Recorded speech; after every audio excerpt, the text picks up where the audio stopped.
सभी किसान साथियों को राम राम। मैं सुमेर सिंह बावड़ा जाट ऑर्गेनिक कृषि फार्म डाणीमाऊ।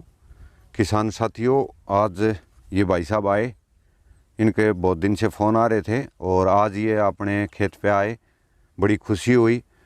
और आज हमारे यहाँ प्याज की रुपाई चल रही है। पिछली साल भी इसी खेत में प्याज था, लेकिन वो समतल ज़मीन के ऊपर मल्चिंग के ऊपर था, मल्चिंग यही। और अब की बार जो है एक हमने पागलपन किया है, जिसको पागलपन ही बोलेंगे, कि आपके एरिया में सिंचाई का एरिया मतलब फुहारा से है और आप जो से बेड बना रहे हो, तो बेड की क्या ज़रूरत थी। तो उसके ऊपर जो है ना, हमने पहले इसके अंदर सब सॉइलर निकाला। 30-32 इंची लंबा एक हड़ होता है, वो हमने इसके अंदर निकाला 4-4-6 फीट की दूरी पे दोनों साइड से।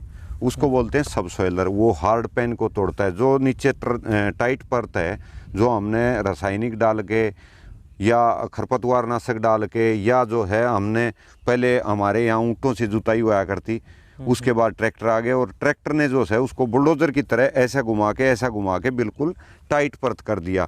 तो ये मानो आप 1 फीट के आसपास में तो थोड़ी बहुत ज़मीन नरम रहे तो रहे, क्यों, जिसके अंदर हम पलाऊ वगैरह चला लेते हैं, लेकिन उससे नीचे जो है ना वो एक हार्ड परत बन गई, उसको हार्ड पैन बोलते हैं। अब की बार मैंने ये एक पागलपन, एक पहल शुरू की है और उसका मेरे को काफ़ी फ़ायदा नज़र आ रहा है। बिल्कुल। और कुछ किसान साथी अपने हरियाणा से भी हैं जो इस चीज़ से जुड़े हुए हैं, पिछली साल से ही पंजाब के हैं काफ़ी किसान साथी। तो हम भी उसी मुहिम में इस चीज़ को लेके आए हैं और इस चीज़ का फ़ायदा एक ये है सबसे बड़ा, कि हमारी कॉस्ट को हमने घटाना है। बिल्कुल। यहाँ जीरो बजट नहीं बोलते हम। जीरो बजट बोलना वो पागलपन है, निराधार बेवकूफ़ी की बातें हैं। जीरो बजट कोई भी खेती नहीं हो सकती। हाँ, उसको हम खर्चा कम कर सकते हैं, हाँ, कॉस्ट को कम कर कॉस्ट सकते हैं, को लेकिन कम जीरो नहीं हो करके, और उसके अंदर जो है ना वो पैदावारी जो है उससे अच्छी हो जाए, तो हमारे को वो चीज़ डाइवर्ट हो जाएगी कि भाई कम खर्चे में बढ़िया खेती होगी। तो इसीलिए जो है ना हमने ये बेड बनाया है और ये बेड बना के बेड के ऊपर मतलब जो है प्याज लगाया। पहले मल्चिंग डाली, मल्चिंग डालने के बाद अपना ये प्याज लगा दिया। तो इससे खरपतवार भी नहीं होंगे और ज़मीन को अगर हम ढक के रखेंगे, हमारे शरीर को अगर हम ढक के रखेंगे, तो हमारे को चमड़ी की कोई परेशानी नहीं होनी। बिल्कुल। धूप पड़ेगी तो भी हमारी चमड़ी गर्म नहीं होगी, क्योंकि कपड़ा उसको रोकेगा। अगर सर्दी पड़ रही है तो भी अगर हम कपड़ा ढक के रखते हैं शरीर को, तो हमारे को सर्दी नहीं लगेगी, क्योंकि कपड़ा उसका बीच में ये है। तो उसका माध्यम हमने ये देखा है। दूसरा, काफ़ी किसानों को बरगड़ाया जा रहा है कि भाई आप जो है ना सीट लगाइए। सीट का कारण मान लिया हमने सब्सिडी मिल रही है। हाँ, ये सांप सीट यानी कि जो प्लास्टिक वाली प्लास्टिक मल्चिंग, हाँ, वो नहीं लगानी होती। उसको अगर हम लगाएंगे तो जैसे ही ठंड बढ़ेगी तो ज़मीन एकदम से ठंडी हो जाएगी। जैसे ही गर्मी पड़नी शुरू हो जाएगी, धूप तेज होगी, तो वो गर्म होना शुरू हो जाएगी। इसके अंदर 2 चीज़ मैंने देखी हैं कि हमारे बुजुर्ग जो है ना वो डेवटी का कपड़ा पहनते थे, बिल्कुल खादी। तो कई बार हम भी दिमाग में ये सोचते थे भाई खादी क्यों पहनते हैं, सर्दी के अंदर भी गर्मी के अंदर भी। आज हमने वो चीज़ हमने प्रैक्टिकल करके देखी, तो उस खादी का और इसका सेम रिजल्ट है। सर्दी अगर होगी तो ये मल्चिंग जो है वो उसको गर्म ठंडी होने से बचा लेगी, सर्दी नहीं होने देगी। और अगर तेज़ धूप होगी तो इस ज़मीन को गर्म होने से बचा लेगी। टेम्परेचर मेंटेन रहेगा तो इसके अंदर बीमारी नहीं आएंगी, और बीमारी नहीं आएंगे तो अपनी फसल अच्छी होगी। दूसरी, ज़मीन अगर ढकी रहेगी तो उसके अंदर बैक्टीरिया जो भी हैं वो अपना काम अपना सुचारू रूप से करेंगे। एक इसके अंदर हमने जैसे वेस्ट डिकम्पोजर चलाना पड़ता था, स्प्रे डालनी पड़ती थी, कोई भी ज़रूरत नहीं है। कोई भी किसी प्रकार के उर्वरक डालने की ज़रूरत नहीं है मेरे हिसाब से, और मैं इसी प्लान के मुताबिक इस चीज़ को लेके आ रहा हूँ। अभी जो ये हमने मल्चिंग डाली है, ये 2 काम करेगी। अभी फ़िलहाल जो है इसके अंदर है ढक के रखेगी ज़मीन को। दूसरा, ये आहिस्ता आहिस्ता गलेगी, तो इसको खाद का रूप भी अपनी फसल को मिलेगा। एक हमारे किसान के दिमाग में एक भ्रम पैदा कर रखा है कि दीमक, जब तक हमारे खेत में फंगस नहीं होगी तब तक दीमक नहीं लगेगी। पहले पौधे को फंगस गड़ाएगी, गड़ाने के बाद वो दीमक का भोजन तैयार है तो दीमक उसको लगेगी। हम पौधे को उखाड़ेंगे, उसके अंदर दीमक आपको खाती हुई मिलेगी। हम ये सोचेंगे कि भाई दीमक ने इस पौधे को खा लिया। दीमक का कसूर नहीं है, आपके खेत में फंगस है। फंगस का आप जो है ट्राइकोडर्मा वगैरह से निदान कीजिए। दीमक का भरम आप छोड़ दीजिए। मेरे खेत में पिछली साल भी आप देख सकते हो, अगर दीमक होती तो मैं अब की बार फिर यही नहीं डालता।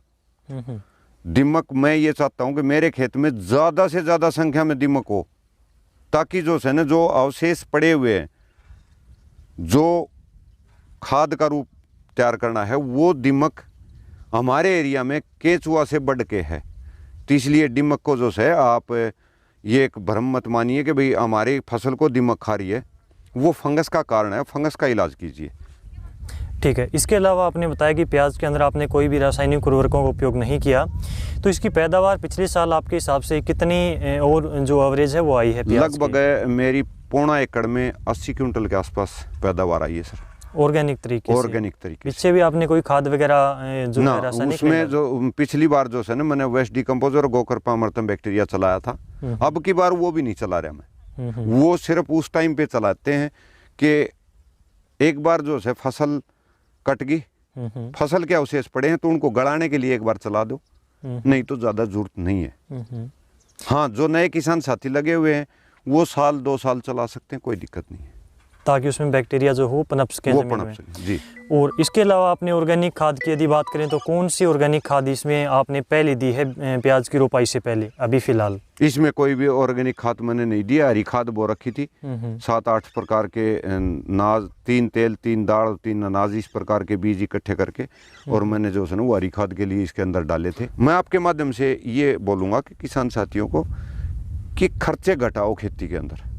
भले ही हम जैविक करें, भले ही हम रासायनिक करें, किसी के ऊपर कोई प्रेशर नहीं है। अगर जैविक करोगे तो अपने परिवार को जो है ना एक अच्छा भोजन दे पाओगे। जो आज के दिन जो है ना वो तीसरी लहर, कोविड आ गया, फलाना आ गया, अगर खाने को हम चेंज कर देंगे तो किसी का कोविड कुछ भी नहीं बिगाड़ पाएगा। ऐसे मेरा सोचना है, ऐसे मेरे काफ़ी किसान साथियों का सोचना है। बिल्कुल। इसी चीज़ के चलते जो है ना ये बीमारियाँ आ रही हैं, और उस चीज़ को अगर हम सुचारू रूप से, चलो ठीक है किसान आय के लिए करता है, भाई हमारे को आय बढ़ेगी रासायनिक से, लेकिन कम से कम जो है ना 1 एकड़ में, आधा एकड़ में अपने परिवार के लिए, अपने गुजर बसर के लिए कुछ सब्जी लगाओ, कुछ अनाज तेल दाल लगाओ। कम से कम अपने परिवार को तो भोजन हम अच्छा दे सकते हैं। हाँ बिल्कुल। कम से अगर हम अपने परिवार को अच्छा भोजन देंगे तो सामने वाले परिवार के लिए भी उसमें से कुछ न कुछ उसको भी खाने को मिलेगा। तो मैं सभी किसान साथियों से एक दोबारा फिर अपील करूंगा कि इस चीज़ का विशेष से ध्यान करें। और मेरा मोबाइल नंबर है जी 999 16 34 300। यहाँ फेंक नहीं है। बिल्कुल। और फेंक यूट्यूब पर भले ही मैं हो या ये डियर किसान वाले भाई हो या और कोई भी भाई हो, फेंक से बचो। बिल्कुल। 1 एकड़ में 1000 मन, 200 मन, 400 मन, ऐसा नहीं। जो हकीकत जैसे ये भाई दिखा रहा है, भाई जो प्रैक्टिकली है वही चीज़ दिखाने वाले उन चैनलों को बढ़ावा दे, और उन चैनलों के साथ ही जो सना आप मिलके अपनी खेती को, अपने समाज को बढ़ावा दें। सभी साथियों का तहे दिल से धन्यवाद। राम जी, आपका भी बहुत बहुत धन्यवाद। जो आपने हमारे साथ विचार साझा किए उसके लिए आपका बहुत बहुत धन्यवाद।